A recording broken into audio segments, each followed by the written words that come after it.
vous avez mis en place l'API conversion, elle fonctionne parfaitement, non seulement les tests de fonctionnement en fait se sont avérés concluants, mais en plus maintenant vous voyez les événements traqués du côté serveur en fait se cumuler du côté Facebook, et donc du coup vous voyez bien en fait le gain.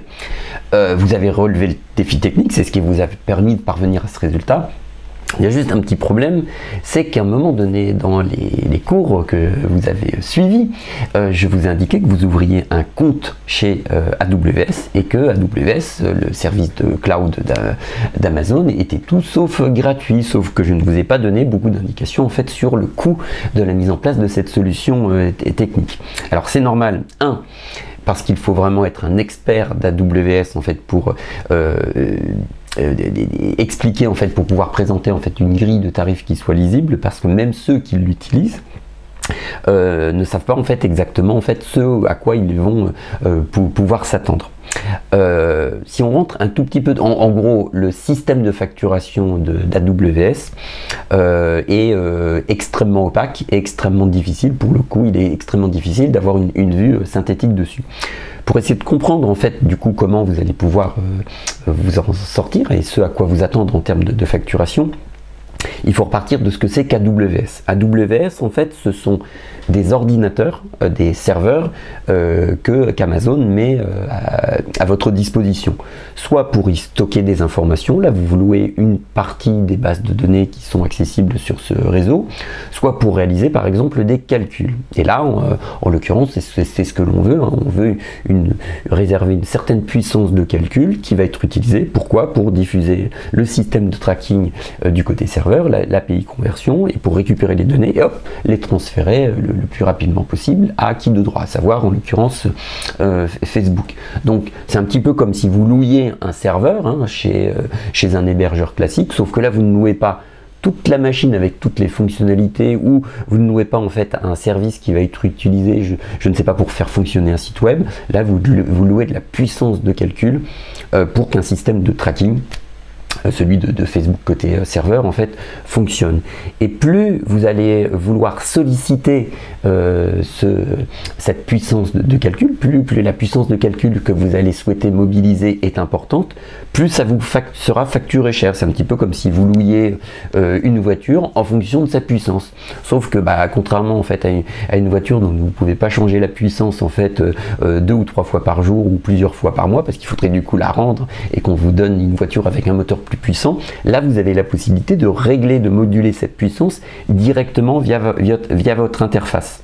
Donc concrètement, il y a des formules en fait dans le système. Vous savez, vous vous souvenez, on a évoqué en fait le fait que normalement pour mettre en place paramétrer les machines du côté Amazon, normalement il fallait avoir pas mal de connaissances techniques, et qu'on était passé par un service qui s'appelle AWS Cloud Formation, pas formation pour formation professionnelle, mais plutôt pour formation, pour la création de votre pack d'un pack de services sur AWS, et qu'il y avait tout un tas d'opérations et de services qui avaient été activés de façon complètement invisible pour vous, transparente pour vous que vous n'ayez pas à vous soucier de toute la partie technique.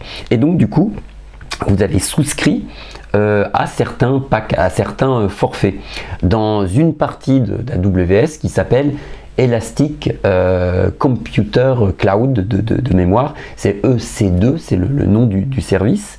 Et dans Amazon EC2, il y a peut-être une centaine de formules, une centaine de forfaits différents qui sont adaptés en fait aux gens qui ont besoin de beaucoup de puissance de calcul, de moins de puissance de calcul, etc.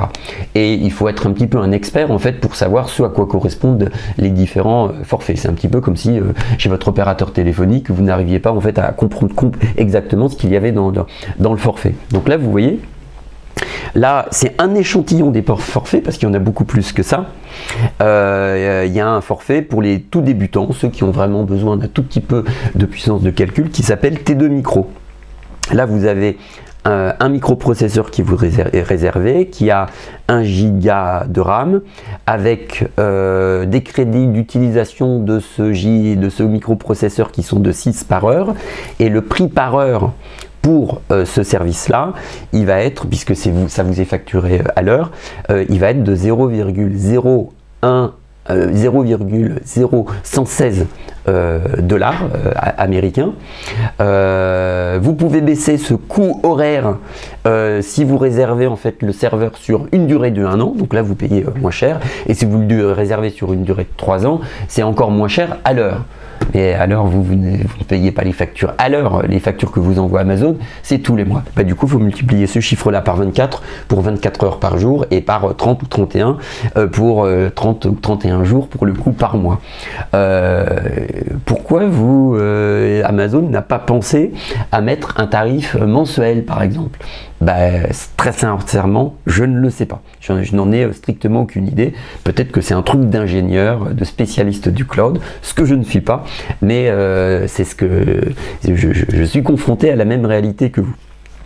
Et il se trouve en fait que la formule, le forfait qu'active AWS Cloud Formation lorsqu'il vous aide, réalise les opérations de paramétrage à votre place, au moment où on a réservé, paramétré le service AWS pour le connecter sur l'API conversion de Facebook, c'est le forfait, je crois de mémoire, là on n'est pas sur T2 micro, mais on est sur M6 large. Et M6 large, pour ce que j'ai pu en comprendre, et ça n'est pas présenté comme ça chez Facebook, c'est un serveur qui est quand même un service qui est quand même assez costaud et qui va convenir quand même aux gens qui dépensent un peu d'argent sur Facebook, genre peut-être même un petit peu beaucoup, qui ont de grosses dépenses publicitaires.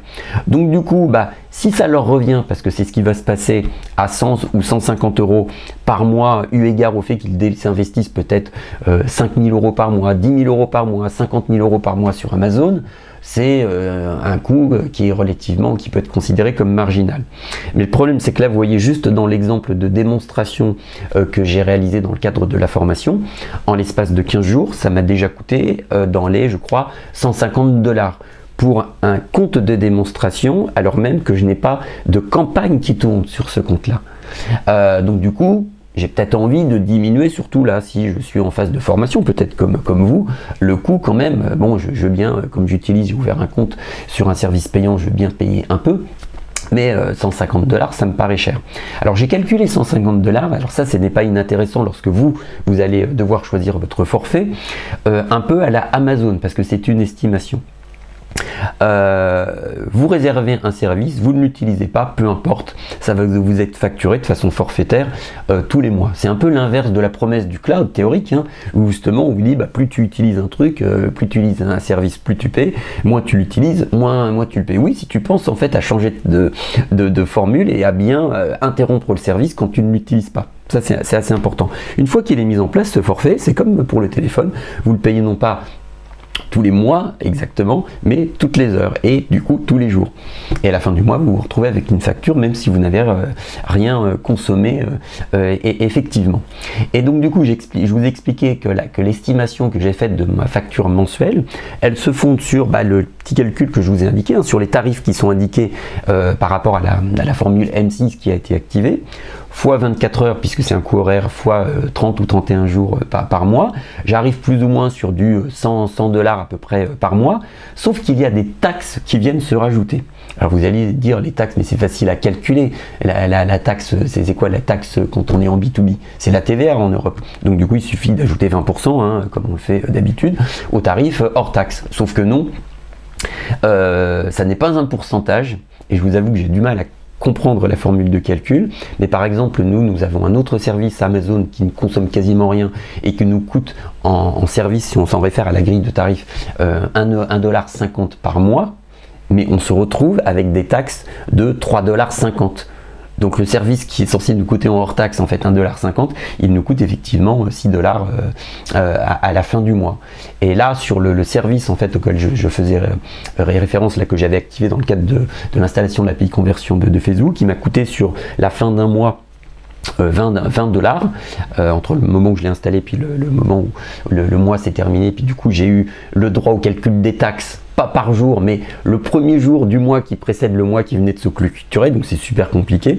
Donc le 1er septembre, si vous saurez ce que vous paierez comme taxe pour les services consommés au mois d'août, et on a pris sur une addition totale de 20 $, 6 $ de taxes. Donc on n'est pas du tout dans les 20% de la TVA. Et ces 6 $ ne sont pas du tout proportionnels au montant dépensé, consommé en service, puisque je vous disais qu'en consommant 1,50 $ sur un autre service, on avait eu le droit à 3,50 $ de taxes. Donc du coup là, dans un cas, les taxes sont de 200 ou 300%. Dans le dernier cas que je viens d'évoquer, on est sur 30% de taxes. Et donc du coup, je préfère partir sur le fait que comme je pense que le service va me coûter à peu près 100 $ par mois, j'aurai 50 $ de taxes peut-être en plus. Et ça, malheureusement, c'est quand même un peu difficile à anticiper. Alors sauf si vous tombez sur l'expert de la facturation chez AWS, auquel cas, demandez-lui de me contacter pour qu'il m'explique le système. Alors là, je vais vous expliquer comment moduler justement le forfait, notamment si vous êtes en phase de, on va dire, de formation et que vous voulez payer le minimum. Et puis du coup, vous cherchez à changer de forfait. Donc vous vous connectez sur AWS, hein, donc normalement vous avez créé un compte, vous avez le login, le mot de passe. Théoriquement, vous vous retrouvez sur la page d'accueil de la console.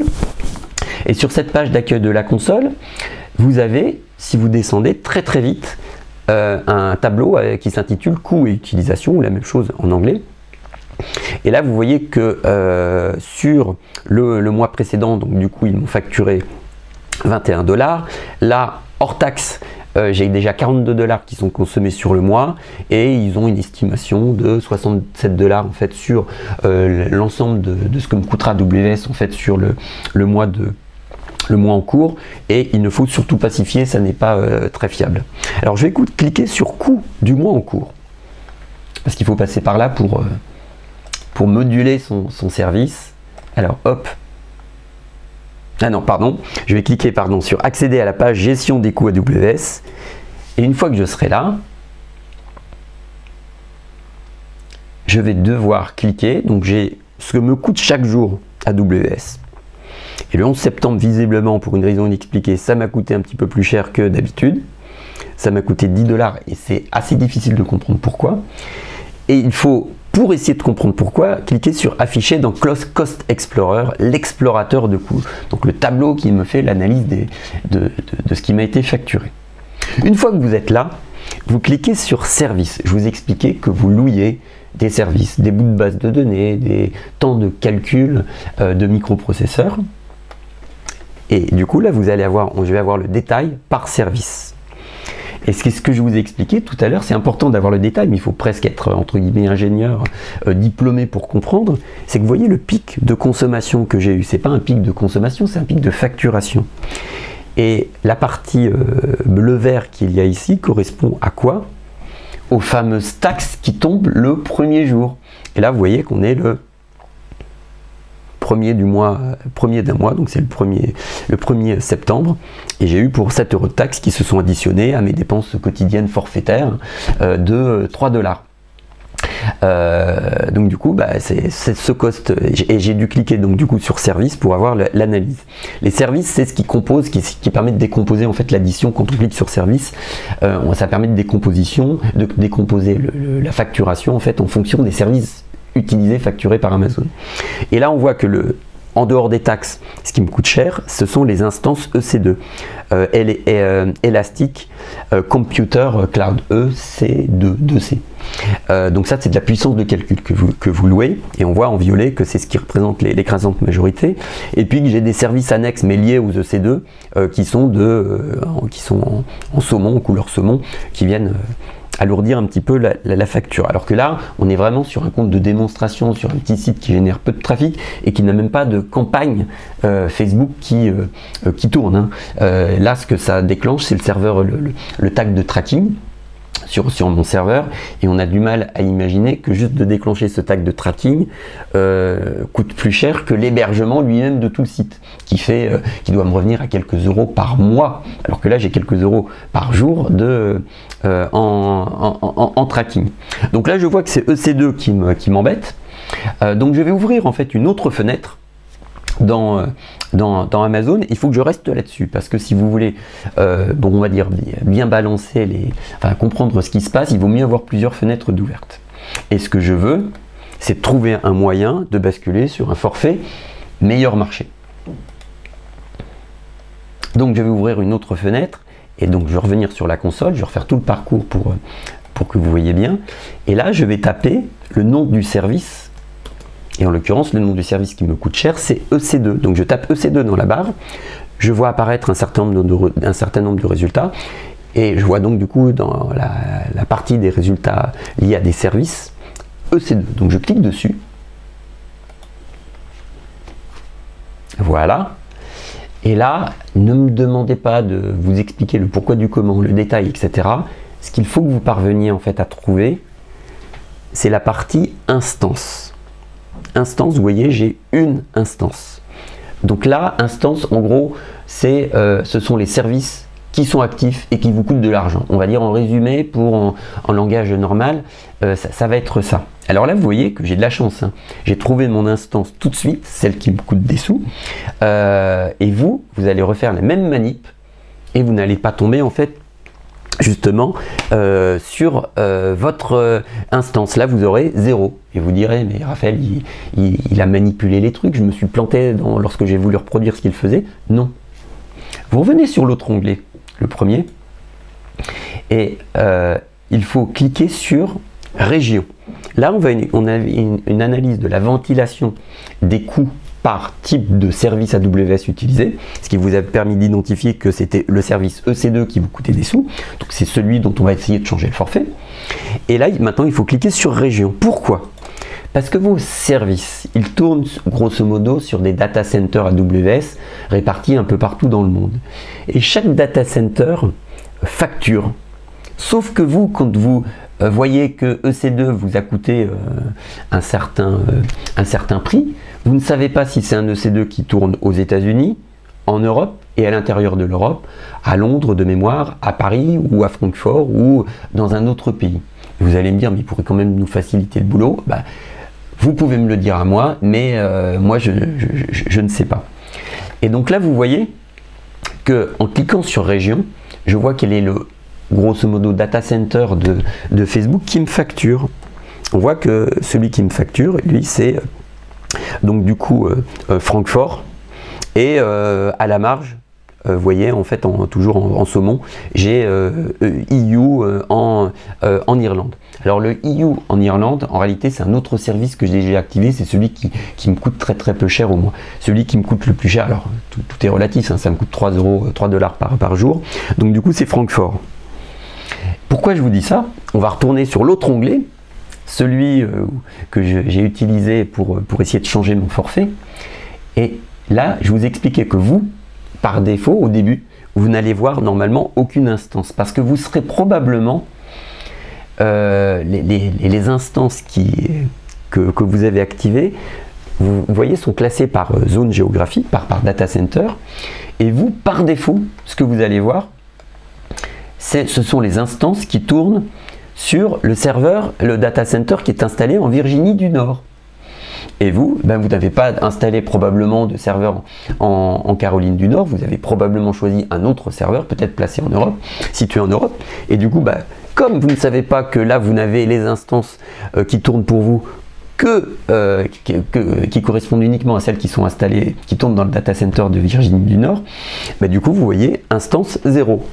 Donc il faut arriver à retrouver dans l'explorateur de coûts quel est le data center en gros qui vous facture. Là en l'occurrence on voit bien que c'est Francfort en allemand. Et là du coup, en revenant sur l'onglet, vous cliquez, vous essayez de retrouver Francfort, Europe Francfort. Alors évidemment là on a le Francfort écrit à la française. Dans l'analyseur de coûts on a le Frankfurt écrit en allemand, en version originale. Donc là, c'est pas trop difficile, mais bon, voilà. Mais c'est la même chose, hein. Francfort et Francfort, c'est la même chose. On clique dessus. Et là, du coup, c'est là que vous allez voir apparaître instance. Alors, Francfort, parce que moi, j'ai choisi le data center, en gros, AWS de Francfort. Peut-être que vous, lorsque vous avez installé votre compte, vous avez choisi un autre data center. Donc, il faut retrouver le data center qui vous facture. Et c'est dans l'explorateur de coûts, en cliquant sur région et non plus service, que vous arrivez à le voir. Une fois que vous avez fait ça, donc du coup vous cliquez, donc il faut qu'il y ait au moins une instance. Peut-être que vous avez plusieurs instances qui tournent dans différents data centers et qu'il faudra voir, du coup les examiner une à une. Vous cliquez sur instance, donc du coup sur le lien instance, et là vous allez retrouver l'instance. D'ailleurs, l'instance, là, vous voyez, elle est arrêtée chez vous, elle est en cours d'exécution, sauf si je me trompe. Parce qu'en préparant la formation, j'ai réalisé différentes choses. L'instance, vous voyez, en type d'installation, elle tourne sur le forfait, ce que j'ai appelé un forfait M6i large. Et ça, c'est ce qui vous coûte cher, même si vous ne l'utilisez pas, parce que c'est une puissance de calcul qui est quand même un peu importante. Donc ce que vous allez vouloir faire, évidemment, c'est quoi? C'est interrompre cette instance pour la remplacer par une autre instance, un autre forfait moins cher. Donc en l'occurrence, c'est ce qu'il faut faire. Alors moi, je l'ai déjà arrêté. Vous, en état de l'installation de l'instance, vous aurez un statut en cours d'exécution. Et là, du coup, vous devez cliquer ici sur état de l'instance. Et alors, bon, je vais le faire. Voilà. Démarrer l'instance. Enfin, votre instance sera en démarrage. Et là, vous sera en exécution. Je suis désolé. Et là, vous devrez cliquer sur... vous sélectionnez l'instance. Et ensuite, dans état de l'instance, vous cliquez sur arrêter l'instance. Arrêter l'instance, donc là vous voyez, vous allez passer en arrêt en cours et au bout de quelques dizaines de secondes, on passera en, je pense, état de l'instance arrêté. Une fois que vous serez passé en état de l'instance arrêté, vous pourrez changer le fameux forfait. Alors, et comment on fera ça? Alors on va voir. Normalement en fait, voilà, arrêt réussi, donc là c'est bon, on a réussi. Vous passez sur l'ID de l'instance et vous faites un clic droit. Clic droit. Et vous allez ensuite descendre au niveau de paramètres de l'instance. Et normalement, je devrais pouvoir modifier le type de l'instance. Alors, je vais recharger ma page.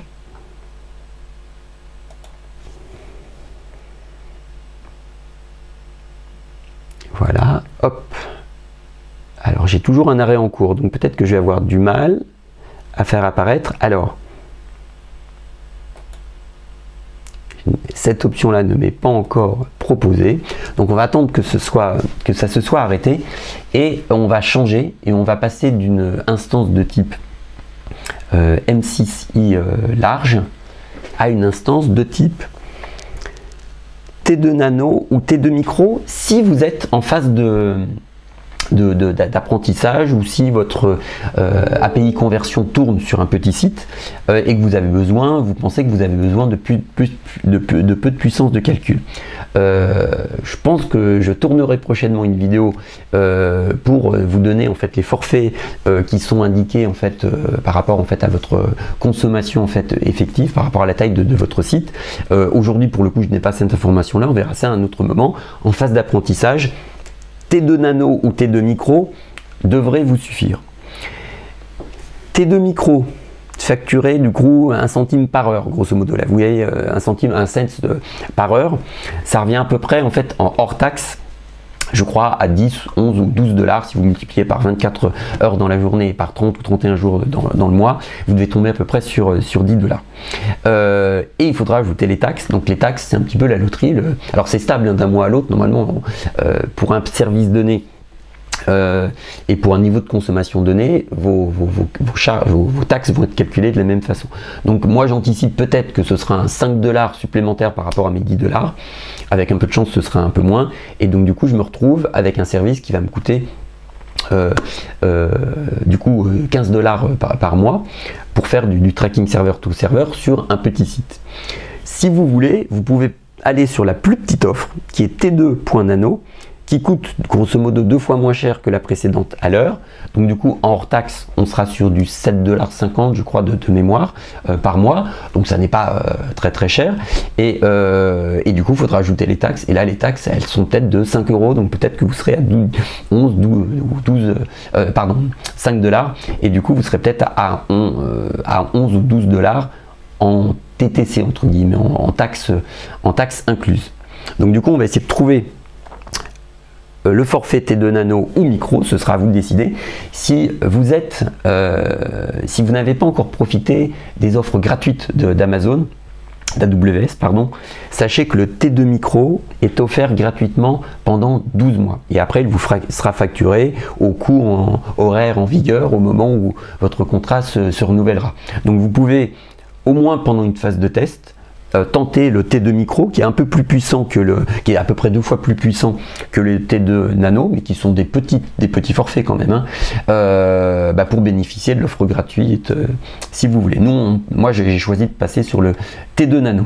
Alors je vais retourner sur ma console pour voir si mon instance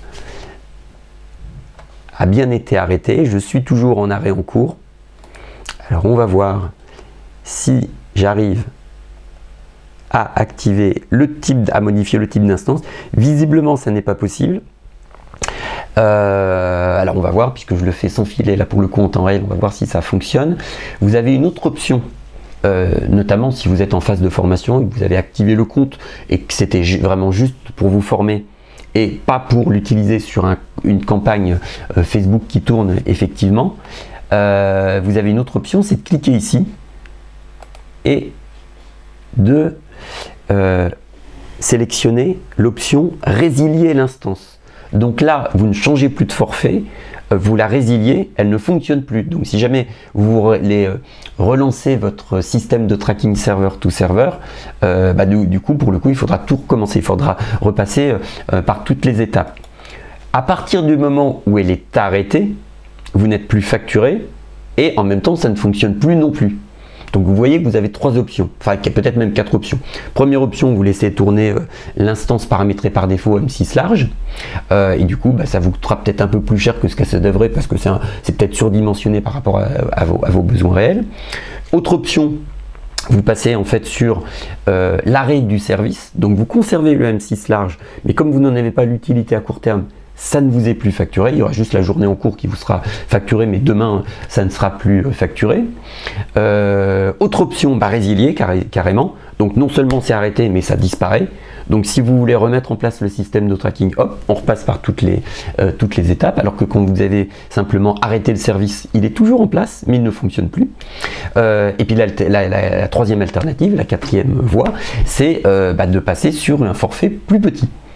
Donc en l'occurrence là, je suis passé en statut arrêté pendant que je meublais, hein. Ça a bien voulu s'arrêter. Je fais un clic droit sur l'ID de l'instance et là j'ai effectivement l'option paramètres de l'instance, modifier le type d'instance qui vient de s'activer. Et c'est là où je vais pouvoir changer de ce que j'appelle un forfait pour vulgariser. Alors je descends, donc là vous voyez j'ai cliqué sur le menu ici, le menu déroulant, et je vais chercher mon forfait